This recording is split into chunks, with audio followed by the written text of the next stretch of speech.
Horas, Horas, Horas, Balige Academy hadir di hadapan Anda.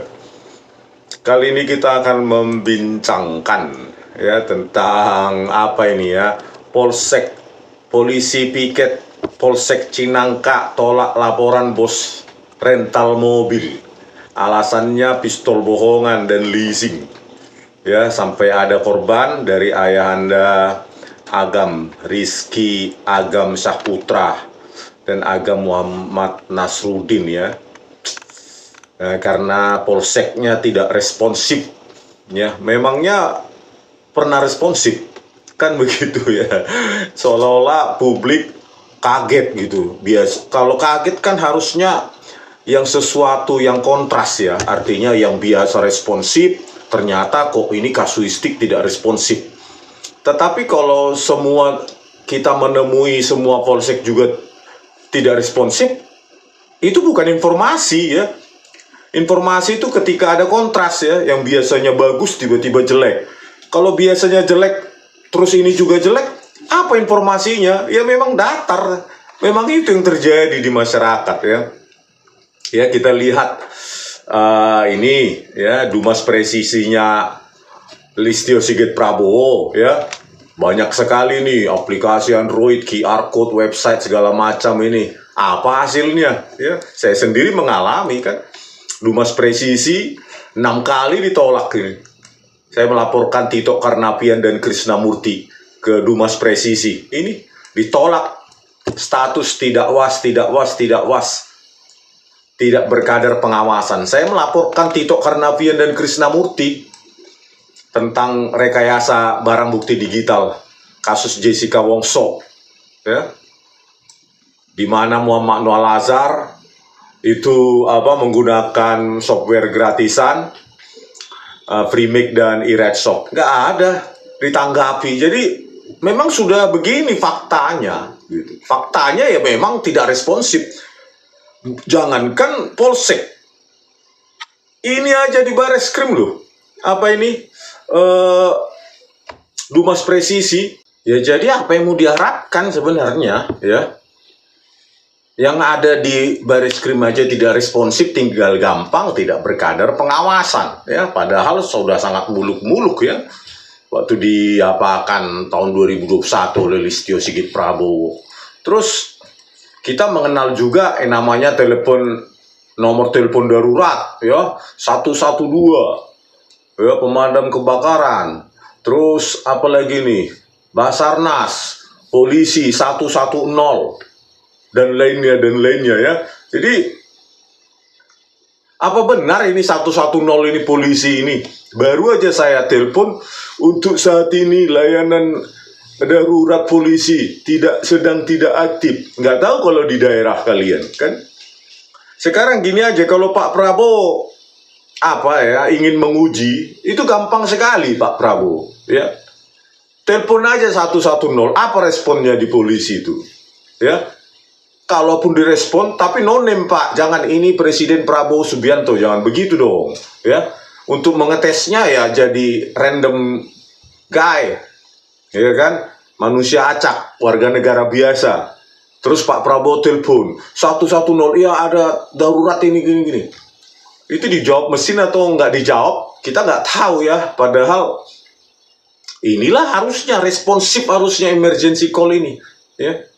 Jadi harusnya polisi dengan anggaran 126 triliun itu ya harus punya tabulasi lah, bagaimana waktu responsif ketika ada emergency call ya. Kalau di negara maju tentu mengandalkan grafik dia ya kan ya. Di sini ya, di sebelah negara ya, ini ada emergency call yang terbaik katanya tahun 2023 atau 24 ya, Denmark gitu. Tentu mereka punya ya, Inggris dan lainnya punya emergency call response time.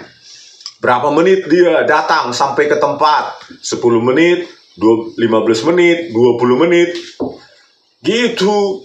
Cobalah Pak Prabowo telepon dulu emergency call itu 110. Hasilnya apa? Jangan-jangan capek sendiri menelpon ulang dan ulang tidak ada jawaban. Padahal anggaran Bapak naikkan 126 triliun ini untuk polisi. Ya, harusnya kan polisi harus punya database bahkan untuk petty kriminal. Ya, untuk petty crime. Ya, kriminal biasa harus bisa ditelepon apanya polsek setempat datang gitu. Terus waktu kedatangan berapa menit, terus waktu penyelesaian berapa hari gitu. Dan itu harus diverifikasi oleh si pelapor, bukan polisi yang buat-buat gitu. Sampai sekarang ya nggak ada. Jangankan di tingkat petty crime, di tingkat polsek, di tingkat Baris Krim Polri aja Dumas Presisinya itu sampah. 6 kali saya bolak-balik saya laporkan Dumas Presisi, ya, Tito Karnavian dan Krisnamurti otak rekayasa video CCTV nggak ditanggapi oleh sistemnya itu, cuma tidak berkadar pengawasan. Terus makanya tadi seolah-olah publik, televisi atau netizen ya media sosial digemparkan gitu. Padahal memang itu hal biasa yang terjadi, tidak ada respon gitu loh. Di polsek itu terbiasa begitu. Terus apa yang berbeda tadi itu informasi itu kan kalau ada kontras. Kalau biasanya baik, responsif, tiba-tiba itu polsek Cinangka buruk gitu. Tapi kalau semua polsek begitu apa salahnya dia?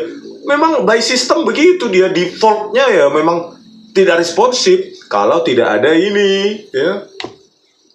Kalau ada ini ya mungkin responnya lebih cepat, ya kan? Jadi kembali lagi kita ke berita tadi itu rupa-rupa alasan. Tentu ada aja alasannya. Kenapa ya? Karena sudah terbongkar di media sosial. Ya, cobalah Pak Prabowo begini, laporkan juga seperti ini ke polsek, suruh ajudannya yang no name gitu, tidak dikenal gitu, ke polsek tertentu, random gitu, ke polsek acak, pasti jawabannya sama. Yakin saya, jawabannya sama. Ya kan? Atau Komisi 3 DPR, mulai dari ketuanya Habibur Rahman, ya, telepon tuh 110, apa responnya? Ada nggak? Atau kalian datang itu acak gitu, pakai kumis atau apa, topeng dikit, terus lapor ke polsek, apa jawabannya? Memang langsung direspon. Misalnya Anda simulasikan, saya kehilangan mobilnya dibawa orang. Coba apa? Ya pergi ke, nggak usah di Jakarta atau pinggiran Jakarta juga oke, ke daerah lah coba. Kalau di Jakarta nanti Anda dikenal, ya coba ke daerah, simulasikan dulu bagaimana respon dari polisi, tingkat polsek, polres, polda terhadap laporan Anda. Kan orang di Jakarta aja kemarin kasus pemukulan karyawan roti aja perlu 2 bulan kok. Apalagi nggak di Jakarta. Jadi ini udah hal default. Semuanya seperti itu. Jadi kalau yang kaget itu, kalian selama ini nggak tinggal di Indonesia, mungkin kalian tinggal di Denmark mungkin, atau Swedia atau Norwegia yang polisinya bagus. Ya. Kalau selama kalian besar dan hidup di Indonesia, itu udah hal jamak. Kalau ada pun yang bagus, polsek yang bagus, itu anomali. Kalau ada anomali itu, kalau dalam sebuah kurva itu anomali, tiba-tiba mendadak naik atau turun, itu anomali. Ya, jadi begitulah ya. Nah inilah kita bacalah alasannya dari polisi piket polsek Cinangka ini ya, dari Tempo. Coba kita baca. Tajuk, rupa-rupa alasan polisi piket Polsek Cinangka tolak laporan bos rental mobil, pistol bohongan dan leasing. Anak dari bos rental mobil, Rizky Agam Syahputra, 24 tahun, mengungkapkan apa yang terjadi pada saat ia dan rekan-rekannya mendatangi Polsek Cinangka, Serang, Banten untuk meminta bantuan polisi mengejar orang yang menggelapkan mobil rental. Pada Kamis 2 Januari 2025, ia mendatangi Polsek Cinangka untuk meminta bantuan pendampingan karena orang yang membawa kabur mobil rental tersebut diketahui membawa senjata api. Jadi itu ya, jadi sudah datang pun ke polsek, bukannya langsung tanggap, responsif, apalagi cuma mengandalkan 110 seperti 911 atau yang lain lah gitu ya. 110, tolong ini. Saya yakin nggak ada yang ngangkat gitu 110. Ya. Coba lanjut. Namun, permintaan bantuan itu ditolak oleh polisi yang sedang piket Polsek Cinangka. Oleh petugas piket, ia dan rekan-rekannya diminta mengejar sendiri, kendati mereka sudah mengatakan bahwa orang yang membawa kabur mobil rental itu punya senjata api. Kita sudah infokan bahwa mobil kita yang dibawa kabur itu memiliki senjata api, tapi kita sendirilah yang disuruh mengambil mobil tersebut, ujar Agam kepada wartawan di Markas Komando Armada TNI AL Jakarta Pusat, Senin 6 Januari. Nah inilah kan Pak Prabowo responsifnya, bagaimana tanggapannya. Ini bukan tanggapan lambat lagi, ini ditolak gitu. Dari jawaban ini kan kita sendirilah yang disuruh mengambil mobil tersebut. Terus kerjaannya Polsek di Indonesia itu apa ya? Saya juga pernah melapor, nggak ada itu, datang pun tidak. Jadi ya memang begini, mau ya hanya presiden yang mau apa ya, yang bisa mengubah ini. Kalau nggak berubah, bekukan anggarannya, beres, biar berubah mereka, nggak usah gaji. Kan gitu Pak Prabowo, ya. Simulasikan dulu bagaimana mengubah kepolisian ini, nggak usah gaji dulu, ya, turun atau bekukan tunjangannya, bekukan lauk pauknya, kalau masih parah lagi bekukan gajinya, parah lagi bubarkan. Selesai. Banyak anak bangsa yang sarjana sekarang menganggur. Rekrut dengan tanpa pakai uang sogok supaya bersih. Hapus semua. Karena rakyat ingin membayar polisi yang responsif, tanggap. Ya kalau cuma duduk-duduk nonton sinetron, baca-baca medsos di Polsek, ngapain digaji itu? Enak kali dia digaji sampai pensiun, sampai check out dari dunia ini.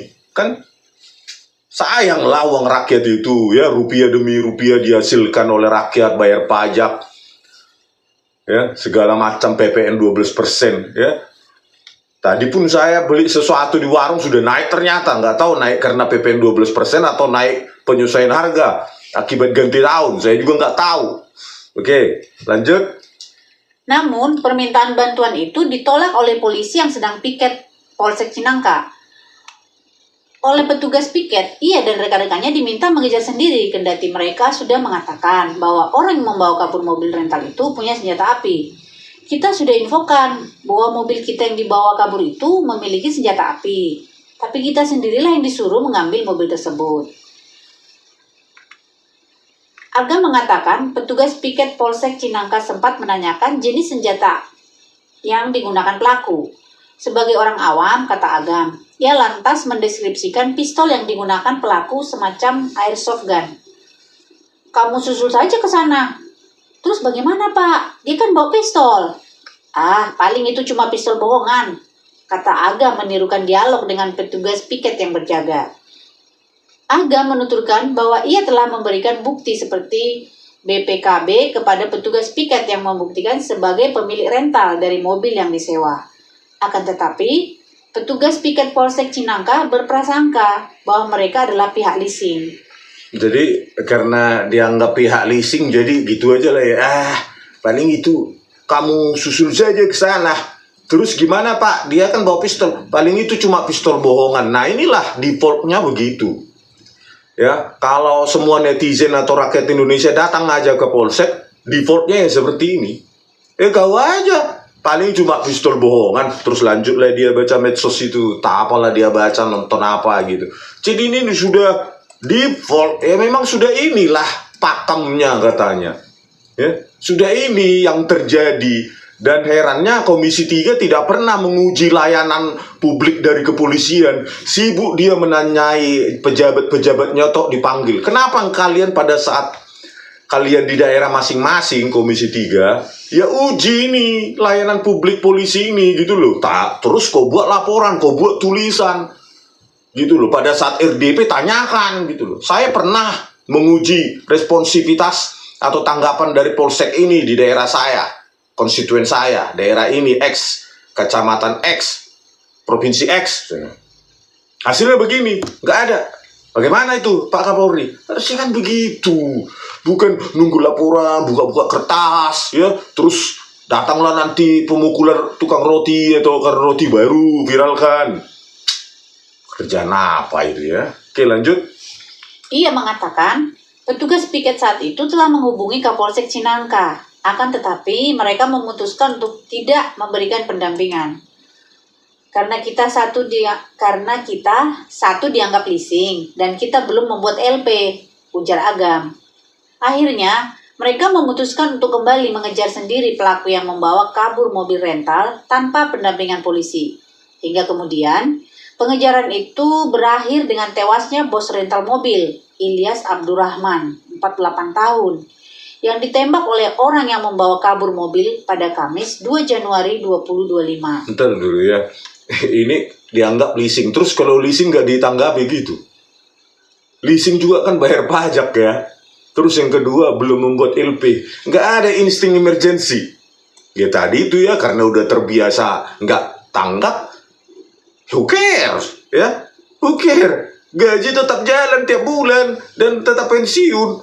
Ya, orang yang polisi pemeras aja kemarin 3 aja yang dipecat, itu pun banding. Ya, Kombes, AKBP itu. Terus yang lainnya 34 sudah meras aja dimutasi. Apalagi cuma 3 tidak tanggap. Kan? Yang ikut memeras aja cuma mutasi.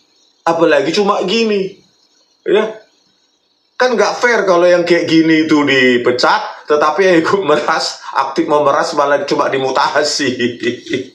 Memang ini sudah defaultnya. Terus mau kita ubah mereka? Nggak bisa lah. Ya memang udah itu di bawah pimpinan Listio. Mungkin sebelum dia juga begitu ya. Jadi susah mengubahnya. Oke, lanjut. Ilyas Abdurrahman terkena tembakan pada bagian dada dan tangan kiri. Luka tembak itu menyebabkan korban tewas. Selain Ilyas, anggota tim rental bernama Ramli juga terkena tembakan. Ia menderita luka di bagian bawah ketiak kanan. Saat ini korban R dirawat di RSCM Jakarta. Belakangan diketahui bahwa orang yang menembak Ilyas adalah prajurit TNI Angkatan Laut.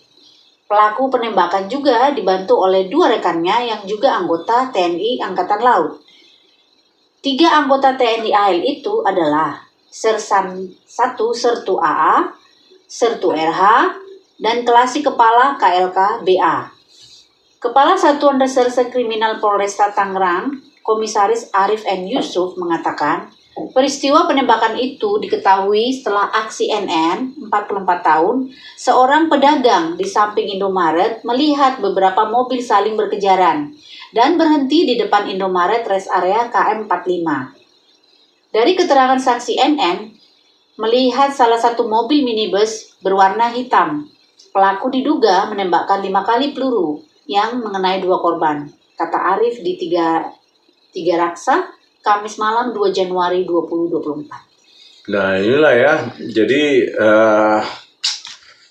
jadi ketidaktanggapan itu sudah jamak sih Pak Presiden Prabowo ya. Komisi 3 juga pura-pura nggak tahu aja ini ya.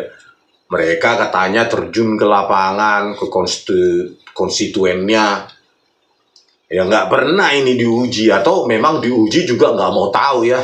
Nanti menyakiti hati Kapolri pikirannya ya. Mungkin ada proyek atau apa yang sedang berlangsung. Jadi ya memang sudah, apalagi mau dibilang Pak Prabowo. Ini kan karena viral aja di medsos ini, jadi menjadi bahan diskusi kita. Padahal ini setiap hari dialami oleh rakyat Indonesia, setiap hari. Kalau tidak setiap hari, coba dulu Listio Sigit Prabowo menunjukkan kurva grafik penanganan perkara atau apapun itu, laporan masyarakat menggunakan 110 itu, 110. Berapa response time-nya, waktu tanggapnya berapa menit, ada nggak? Saya yakin tidak ada. Ya, karena apa? Jangankan tingkat itu, tingkat baris krim aja saya bilang Dumas Presisi sampah. 6 kali saya laporkan juga sampah, jawabannya sampah. Jadi nggak ada yang bisa kita harapkan kecuali ya menerima memang begini. Dengan solusinya kan tadi sudah saya bilang sama Pak Prabowo kan, terjun aja sendiri. Komisi 3 DPR juga ya, buat laporan. Terus tanyakan langsung sama Kapolri.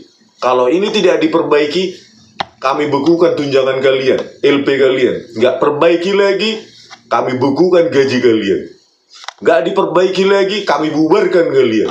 Gitu loh. Ganti dengan anak-anak bangsa yang mau. Dan masukan saya, kalau memang ini dibubarkan, kepolisian ini, buanglah gelar-gelar atau pangkat-pangkat jenderal itu. Gitu loh. Karena memang pangkat jenderal untuk polisi hanya diadopsi oleh negara-negara yang berorientasi komunis. Gitu loh. Jenderal itu kan untuk militer. Jadi jangan untuk pelayanan sipil pakai pangkat jenderal, jadi sombong dia pakai bintang-bintangnya itu. Gitu loh. Sama seperti pakaian bea cukai, migrasi, badan pertanahan, jaksa. Untuk apa pakai sok-sok militer begitu? Itu kan peninggalan orde baru. Ya, kita sudah orde apa ini sekarang? Orde pasca reformasi lah. Ya. Kalau bisa dibilang. Dibuang itu, karena apa? Pangkat-pangkatnya itu membuat dia bukan pelayan publik, tapi ingin dilayani. Sok hebat, sok pernah perang aja, latihan perang aja, nggak pernah. Ya kan? Jadi dibuang aja, chief of police, kepala kepolisian. Terus di bawahnya juga begitu. Jadi nggak ada jenderal dalam polisi. Nah, pangkat-pangkatnya itu yang membuat sombong. Seolah-olah Listio Sigit Prabowo pernah latihan perang. Sama seperti jenderal TNI. Ya, kan nggak ada pernah dia perang gitu. Perang melawan apa dia? Ya, jadi buanglah pangkat jenderal-jenderal itu, Komisi 3 DPR. Perbaiki supaya mentalnya pun kalian perbaiki. Kalau nanti dibubarkan, dibentuk lagi, yaitu jangan pakai pangkat-pangkat jenderal. Seolah-olah dia sudah pernah latihan tempur, sudah pernah dia bertarung nyawa di sana, di hutan, di apa sana. Ya, jadi beginilah Pak Presiden, potret dari responsivitas dari kepolisian. Ya, jadi memang nggak ada yang berbeda ya, ini memang defaultnya saya bilang. Memang inilah situasi normalnya yang tidak tanggap gitu loh. Ya, banyak yang cerita butuh duit dulu, pengakuan. Ya, tetapi kan itu tanggapan dari masyarakat perlu didengar. Kenapa? Ya mereka sudah bayar pajak. Mereka butuh pelayanan yang bagus. Jangan cuma kita pajak orientasi ke Amerika Serikat. Kalau sekian tarifnya, ya Menteri Keuangan itu Sri Mulyani. Kalau di Amerika sudah sekian tarif pajak. Kalau di Eropa, di Inggris sudah sekian tarif pajak. Tapi begitu layanan. Ya, kita ke Kamboja aja kalah, Kamboja. Gitu loh. Jadi, ya kontras kan, rakyat dipungut supaya seperti target kayak di Amerika. Ya memang sudah. Kenapa 83% APBN katanya dari keringat rakyat?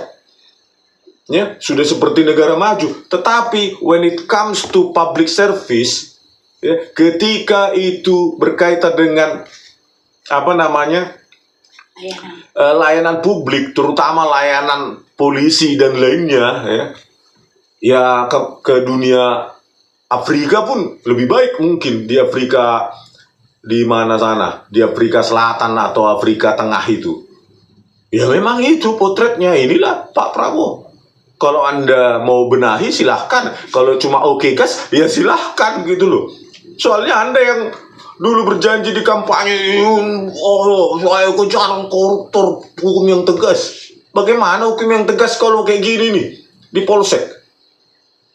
Laporkan pun cari aja sendiri. Pistol mainannya itu. Itu jawaban orang yang digaji rakyat. Coba dulu pecat itu orang. Bisa nggak dia cari 100.000 satu minggu? Sudah terbiasa dia makan gaji dari rakyat itu. Satu minggu pun belum tentu dia dapat itu 100.000 itu kan, saking susahnya uang rakyat sekarang. Jadi kalau mau gini-gini aja kita, ya udah Pak, oke gas gitu aja ya langsung. Jadi itulah Pak. Ya saya hanya bilang oke gas gitu. Apa yang digas? Nggak tahu. LPG 3 kg kah atau apa? Ini kan sudah menjelang 100 hari, tapi begini-gini aja nya. ratusan triliun untuk memilih presiden baru. Gini-gini aja yang dirasakan rakyat. Sedemak. Oke, sampai jumpa di video kami selanjutnya. Horas.